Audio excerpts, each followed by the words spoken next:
সারাদিন রোজা রাখার জন্য সেহরিতে এমন কিছু চাই যা হবে পুষ্টিকর, মজাদার, একদম খুবই সহজ অল্প উপকরণে আজকে তৈরি করে দেখাবো ডিমের মালাইকারি। আসসালামু আলাইকুম everyone, welcome to Mehnu's mom's kitchen. সেহরির জন্য এমন একটি সহজ ডিমের মালাইকারি আজকে আপনাদেরকে তৈরি করে দেখিয়ে দিব। চুলায় একটি ফ্রাই প্যান বসিয়ে এর মধ্যে ১ কাপ পানি দিয়ে দিলাম। পানির মধ্যে একটি মিডিয়াম সাইজের পেঁয়াজকে স্লাইস করে বা কুচি করে দিয়ে দিবেন। ৩টি রসুনের কোয়া দিয়ে দিয়েছি। ১/২ ইঞ্চি মতো আদা টুকরা দিয়ে দিলাম। আদাকে আমি ৩ টুকরা করে দিয়ে দিয়েছি। ১৪ থেকে ১৫টি মতো কাজু বাদাম দিয়ে দিলাম। তারপরে এখানে আমি ৪ থেকে ৫টি মতো কাঁচামরিচ দিয়ে দিয়েছি। আপনাদের হাতের কাছে কাজু বাদাম না থাকলে আপনারা চীনা বাদামও ইউজ করতে পারেন।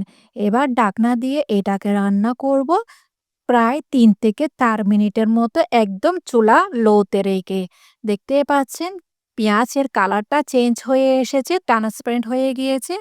চুলা থেকে নামিয়ে এগুলাকে আমি পুরোপুরি ঠান্ডা করে নিলাম। ঠান্ডা করে নেওয়ার পর একটি ব্লেন্ডার জারে নিয়ে নিয়েছি।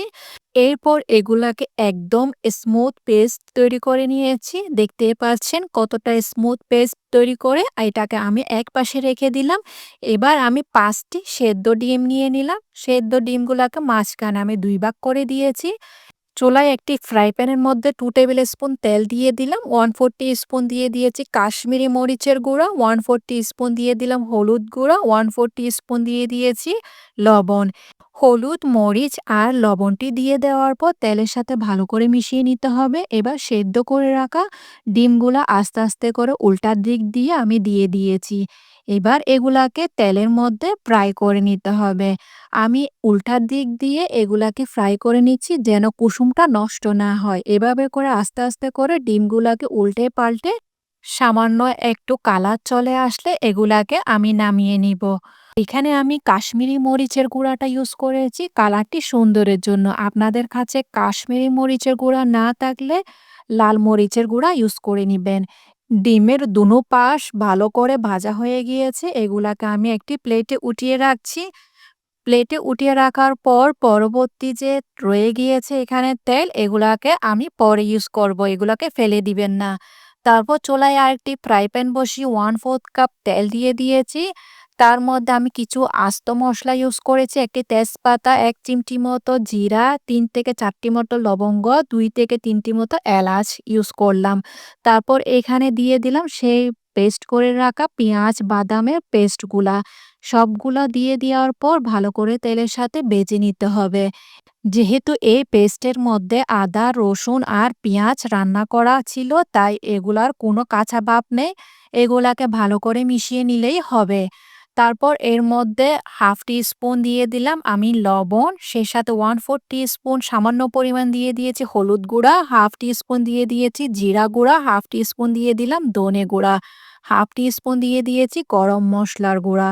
এবার সবগুলো মসলা ভালো করে এই পেস্টের সাথে মিশিয়ে নিতে হবে।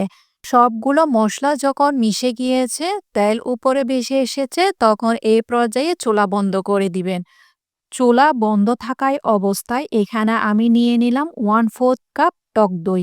টক দইটাকে ভালো করে একটি কাঁটা চামচের সাহায্যে ফেটে নিতে হবে। ফেটানো টক দই তারপর এখানে মিশিয়ে নিবেন।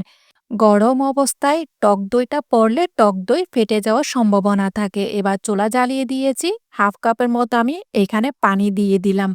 পানিটি দিয়ে এবার নেড়ে ছেড়ে এটাকে আমি বলক উঠিয়ে নিব। ২ থেকে ৩ মিনিটের মতো কভার করে রান্না করে নিতে হবে। রান্না করতে করতে আপনাদের কাছে আমার একটাই রিকোয়েস্ট, আমার রেসিপি যদি আপনাদের কাছে ভালো লেগে থাকে তাহলে ফ্রেন্ডস অ্যান্ড ফ্যামিলির সাথে অবশ্যই শেয়ার করবেন। লাইক, কমেন্ট, সাবস্ক্রাইব করতে একদমই ভুলবেন না। ২-৩ মিনিট রান্না করে নেওয়ার পর যখন বলক চলে এসেছে তখন এখানে আমি দিয়ে দিলাম ভেজে রাখা সেই ডিমগুলা। ডিমগুলা আস্তে করে দিয়ে দিয়েছি। তারপর ডিম যে ভেজেছিলাম আমি তেল অবশিষ্ট রেখে দিয়েছিলাম। আমি বলেছিলাম পরবর্তীতে ইউজ করব ওগুলা। ওই তেলটা দিয়ে কভার করে এটাকে আমি দমে রান্না করব ২ থেকে ৩ মিনিটের মতো। তারপর এখানে নাড়াচাড়া করতে যাবেন না, হাতলটা ধরে একটু নেড়ে দিবেন। 1/2 টিস্পুন দিয়ে দিয়েছি আমি মেথি। বাজারে যে কাস্তুরি মেথি পাওয়া যায় ওই মেথিটা নিয়ে হাতের সাহায্যে একটু ক্রাশ করে ছড়িয়ে দিবেন সব জায়গায়। এবার এখানে আমি ফ্রেশ ধনেপাতাটা দিয়ে দিয়েছি, সামান্য পরিমাণ উপর দিয়ে ছড়িয়ে দিয়েছি। এই পর্যায়ে চুলা বন্ধ করে দিলাম। খুবই সহজেই তৈরি হয়ে গেল ডিমের মালাইকারি। আমার মনে হয় না এমন সহজ মালাইকারি আর হতে পারে। আপনারা এমন সহজ মালাইকারি একবার হলো সেহরির জন্য তৈরি করে খাবেন আর আমাকে কমেন্টে জানাবেন কেমন হয়েছে। আজকে তাহলে এ পর্যন্ত। দেখা হচ্ছে নতুন আরেকটি রেসিপি নিয়ে। সে পর্যন্ত ভালো থাকবেন, সুস্থ থাকবেন আর বেশি, বেশি করে আমার জন্য দোয়া করবেন।